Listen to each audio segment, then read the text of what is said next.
ನಮಸ್ತೆ ನನ್ನ ಎಲ್ಲ ರೈತ ಬಾಂಧವರೇ, ನಾನು ನಿಮ್ಮ ಕಾರ್ತಿಕ್ ಚಿತ್ರದುರ್ಗ. ಮೊದಲನೇದಾಗಿ ನನ್ನ ಚಾನಲ್ ಯಾರ್ಯಾರು ನೋಡ್ತಾ ಇದ್ದೀರೋ ದಯವಿಟ್ಟು ಎಲ್ಲ ಸಬ್ಸ್ಕ್ರೈಬ್ ಮಾಡ್ಕೊಂಡು ನೋಡಿ ಅಂತ ಹೇಳ್ತಾ ಬನ್ನಿ. ನಾನಿವತ್ತು ಈರುಳ್ಳಿ ಕೃಷಿ ಬಗ್ಗೆ ಮಾಹಿತಿಯನ್ನು ಕೊಡ್ತಾ ಇದ್ದೀನಿ ಸ್ನೇಹಿತರೆ. ಈರುಳ್ಳಿ ಮಾರುಕಟ್ಟೆ ಬೆಲೆ ಇವತ್ತು ತುಂಬ ಕುಸಿತ ಕಾಣ್ತಾ ಇದೆ. ಒಂದು ಎಕರೆ ಈರುಳ್ಳಿಯನ್ನು ಒಬ್ಬ ರೈತ ಬೆಳಿಬೇಕು ಅಂದರೆ ಇವತ್ತಿನ ದುಬಾರಿ ಕೂಲಿ, ದುಬಾರಿ ಬೀಜ, ದುಬಾರಿ ಗೊಬ್ಬರ ಎಲ್ಲ ರೀತಿಯ ಕರಪಡಿ ಸೇರಿ ಒಂದು ಎಕರೆಗೆ 1 ಲಕ್ಷ ಖರ್ಚು ಬರುತ್ತೆ ಸ್ನೇಹಿತರೆ. 1 ಲಕ್ಷ ಖರ್ಚು ಮಾಡಿ ಒಂದು ಎಕರೆ ಈರುಳ್ಳಿ 150 ಪ್ಯಾಕೆಟ್ ಬೆಳೆದ್ರೆ ಹೆಚ್ಚು. ಅದರಲ್ಲಿ ಡ್ಯಾಮೇಜ್ ಬರತಕ್ಕಂಥದ್ದು ಕೆಲವೊಂದಿರುತ್ತೆ, ಕವಟ ಬರ್ತಕ್ಕಂಥದ್ದು ಕೆಲವೊಂದಿರುತ್ತೆ, ಫಸ್ಟು ಸೆಕೆಂಡು 3, 4, 5 ಐಟಮ್ ಮಾಡ್ತಕ್ಕಂಥವು ಕೆಲವೊಂದಿರ್ತದೆ. ಈ ಎಲ್ಲ ವ್ಯವಸ್ಥೆಯನ್ನು ಫೇಸ್ ಮಾಡಿಕೊಂಡು ರೈತ ಮಾರ್ಕೆಟ್ಗೆ ಹಾಕಬೇಕು. ಇದರ ಜೊತೆಗೆ ಮಳೆ ಜಾಸ್ತಿ ಆದರೆ ಡ್ಯಾಮೇಜ್ ಬರುತ್ತೆ, ಮಳೆ ಬರಲಿಲ್ಲ ಅಂದರೆ ಇಳುವರಿ ಬರೋದಿಲ್ಲ. ಇಂಥ ನಾನಾ ಸಮಸ್ಯೆಗಳ ಜೊತೆಗೆ ರೈತ ಬದುಕ್ತಾ ಇದ್ದಾನೆ. ಆದರೆ ಇವತ್ತು ಮಾತ್ರ ಬೆಲೆ ಯಾವ ಮಟ್ಟಿಗೆ ಕುಸ್ತಿದೆ ಅಂದರೆ ಹಾಕಿರ್ತಕ್ಕಂಥ ಬಂಡವಾಳವನ್ನು ರಿಟರ್ನ್ಸ್ ತೆಗಿತೀನೋ ಇಲ್ಲೋ ಅನ್ನೋ ಒಂದು ಆತಂಕ ರೈತನಲ್ಲಿ ಮೂಡಿಬಿಟ್ಟಿದೆ. ಯಾಕೆಂದರೆ ದಿನಕ್ಕೂ 10 ರೂಪಾಯಿ ಇಳಿತಾ ಇದೆ ಹೊರತು ಏರಿಕೆ ಕಾಣ್ತಾ ಇರಲಿಲ್ಲ. ಕಳೆದ ವರ್ಷ ಈ ಸಮಯದಲ್ಲಿ 50 kg ಪಾಕೆಟು 1,000 ರೂಪಾಯಿ ನಡೀತಾ ಇತ್ತು. ಆದರೆ ಈ ವರ್ಷ 50 kg ಪಾಕೆಟು 400-500 ರೂಪಾಯಿ ನಡೀತಾ ಇದೆ. ನೋಡಿ, ಇವತ್ತು ಕೂಲಿ ತುಂಬ ದುಬಾರಿ ಆಗಿದೆ.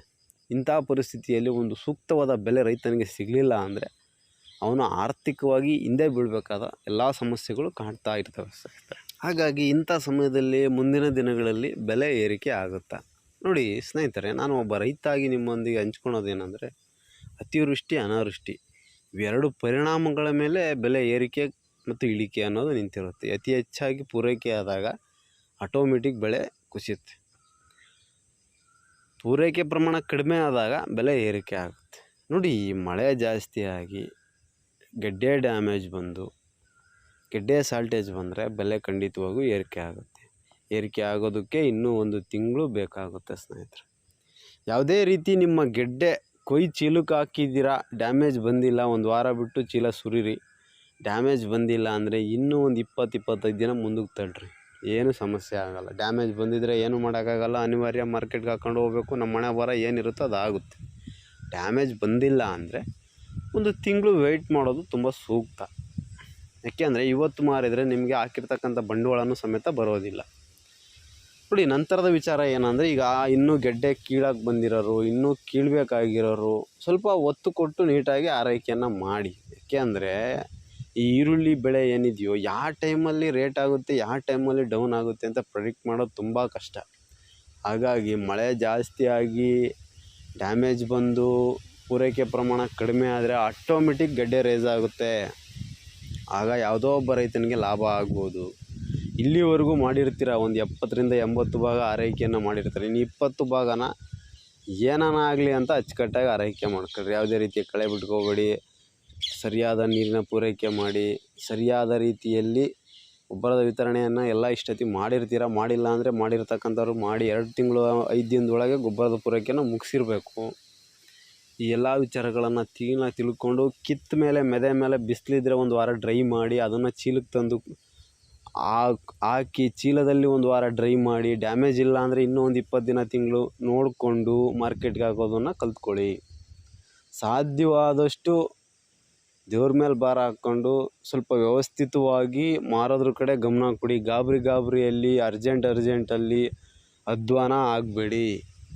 ನೀವು ಹೋಗಿ ಬಂದಿರೋ ಬಾಡಿಗೆನೂ ಬರೋಲ್ಲ ಕೆಲವೊಂದು ಟೈಮು, ಆ ರೀತಿ ಆಗಿಬಿಡುತ್ತೆ. ತುಂಬ ಜಾಗರೂಕತೆಯಿಂದ ಮಾರ್ಕೆಟಿಂಗ್ ಮಾಡೋದನ್ನು ಕಲೀರಿ. ಸಾಧ್ಯವಾದಷ್ಟು ಲಾಭದ ಕಡೆಗೆ ಒತ್ತು ಕೊಡೋದಕ್ಕಿಂತ ನಷ್ಟ ಆಗದೇ ಇರೋ ರೀತಿ ನೀವು ನಿಭಾಯಿಸಿದರೆ ಈ ಸಮಯದಲ್ಲಿ ತುಂಬ ಸೂಕ್ತ ಅಂತ ನನ್ನ ಭಾವನೆ. ಮುಂದಿನ ದಿನಗಳಲ್ಲಿ ನಿಮ್ಮ ಅದೃಷ್ಟ ಚೆನ್ನಾಗಿದ್ದರೆ ಖಂಡಿತವಾಗಿಯೂ ಲಾಭ ಮಾಡುವುದು. ಈ ವರ್ಷ ಪರಿಸ್ಥಿತಿ ಗೆಡ್ಡೆ ರೈಸ್ ಆಗಂಗೆ ಇಲ್ಲ. ದಿನಕ್ಕೂ 10 ರೂಪಾಯಿ ಕುಸಿತಾನೇ ಇದೆ. ಈ ಎಲ್ಲ ವಾತಾವರಣವನ್ನು ನೋಡಿದರೆ ನಮಗೆ ದೀಪಾವಳಿ ಆದಮೇಲೆ ಗೆಡ್ಡೆ ರೇಟ್ ಆಗುತ್ತೆ ಅನ್ನೋದು ನನ್ನ ಮನೋಭಾವ. ಅಲ್ಲಿವರೆಗೂ ಗೆಡ್ಡೆ ರೇಟ್ ಆಗೋದು ಸ್ವಲ್ಪ ಕಷ್ಟ ಇದೆ.